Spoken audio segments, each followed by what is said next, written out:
Okay, jadi hari ni aku nak share dengan korang 3 lens ataupun lebih dikenali sebagai prime lens yang aku selalu pakai dan aku selalu guna, dan aku rasa this one boleh consider budget option yang maybe korang boleh afford, dan this one untuk full frame. Tapi lens yang aku akan ceritakan ni sebenarnya ada juga untuk APS-C punya version. Nanti aku akan ceritakan juga, aku akan share juga yang similar dengan lens yang aku guna ni. Okay, first one adalah 20mm 2.8 daripada Viltrox. Kenapa aku suka? First, sebab dia sangat-sangat ringan dan aku boleh consider dia salah satu lens yang underrated lah. Harga dia lebih kurang, masa aku beli dulu around 600.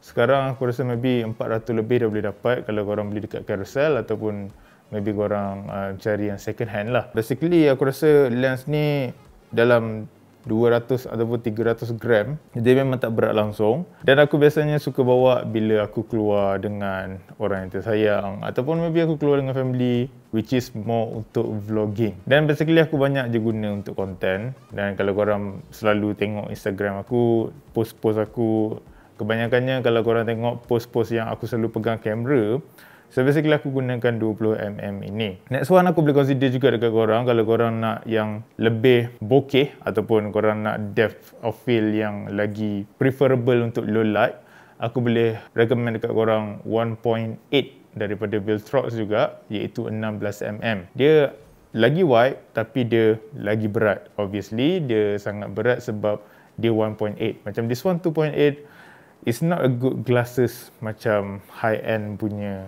lens, lagipun dia memang lens yang murah je. Tapi kalau korang nak buat untuk vlogging, korang nak buat untuk daily routine korang, 20mm ni aku totally recommend. Aku memang sangat-sangat recommend juga korang. Okay, untuk overall sharpness, aku tak boleh nak nafikan dia tak adalah sharp yang sangat-sangat sharp. Kalau korang post dekat social media, tak ada orang akan notice pun. Itu secara general lah. Tapi kalau betul-betul pixel peeping punya orang, dia tak sharp sangat tapi get the job done. Kalau nak buat vlogging ataupun macam aku cakap, daily routine memang sangat-sangat bervalue untuk korang dapatkan satu. Ringan, sangat-sangat ringan. Kalau pair dengan aku punya A7S III ni, A7S III pun dah quite heavy tau. Masuk dengan lens ni, korang just rasa macam korang just pegang korang punya kamera je without lens. Aku macam nak recommend dekat korang satu lagi lens, iaitu Pancake lens. Tapi Pancake tu 27mm, so dia agak tight sikit lah. Okay, next one yang aku tengah pakai sekarang ni 35mm f1.8 daripada Sony. So this one tak silap aku anggaran lebih kurang dalam 1,800 mungkin. This is 1.8 prime lens, dan ini pun lens yang aku memang sangat-sangat boleh consider dekat korang sebab 35mm tapi dia tak berat. Kalau nak banding dengan 1.4 GM lens, memang totally different level untuk dia punya weight, tapi untuk dia punya sharpness dan juga dia punya lens itself pun memanglah that one much better. Tapi harga dia pun jauh beza. Korang kena tahu juga benda tu kan. So macam this one, aku boleh consider, korang boleh tengok sendiri how this lens, dia punya performance.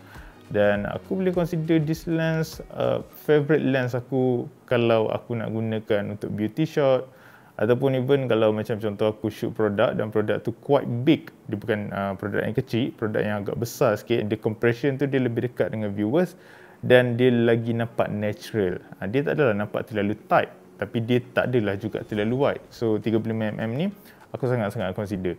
So kalau 35mm, kalau APS-C, kalau korang guna crop sensor kamera, 35mm ni basically korang boleh dapatkan around 23mm. 23mm kalau korang darab dengan 1.5, korang akan dapat equivalent lebih kurang 35mm. So basically untuk crop sensor lagi murah lah, dan dia punya DOF ataupun depth of field dia ataupun bokeh tu dia agak kurang sikit. Sama juga untuk bokeh pun korang kena kira dia kali dengan 1.5. Contoh kalau lens tu 23mm 1.4. So 1.4 tu korang kali dengan 1.5, darab dengan 1.5, korang akan dapat equivalent untuk full frame, which is untuk dia punya aperture. Dan aku ada juga a few video dekat sini which is footage ataupun contoh video yang aku ambil daripada this lens. Basically aku buat untuk projek, banyak juga projek yang aku gunakan 35mm ni. Tak pernah ada satu pun klien aku komplain video tak sharp ke, video hunting focus ke. Even kalau korang tengok aku pakai mask sekarang ni, basically susah nak fokus sebenarnya sebab dia tak nampak mata aku. Cakap pasal fokus, aku lupa nak cakap. Untuk 2.8 daripada Viltrox ni, untuk 1.8 which is untuk Viltrox 16mm, 16mm yang aku ceritakan tadi, tak ada masalah. So far tak ada masalah untuk hunting punya fokus. 22.8 ni ada hunting sikit. Tapi kalau korang tak pakai emas macam aku, so far tak ada masalah lah. Tapi kalau contoh korang jenis yang betul-betul nak shoot fast pace, aku prefer korang guna f4 at least, ataupun manual focus lah, sebab dia ada hunting juga kadang-kadang, walaupun korang punya kamera tu reliable untuk autofocus dia.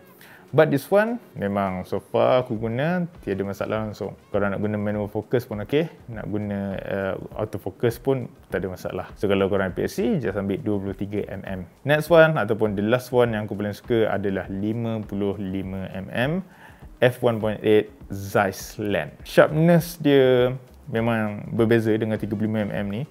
Zeiss lens ni dia ada satu karakteristik yang aku suka, which is dia tak adalah nampak vintage sangat, tapi dia tak adalah nampak terlalu modern dan terlalu clean. Dan dekat sini pun korang boleh tengok contoh directly daripada this lens, which is video yang aku tunjukkan dekat korang.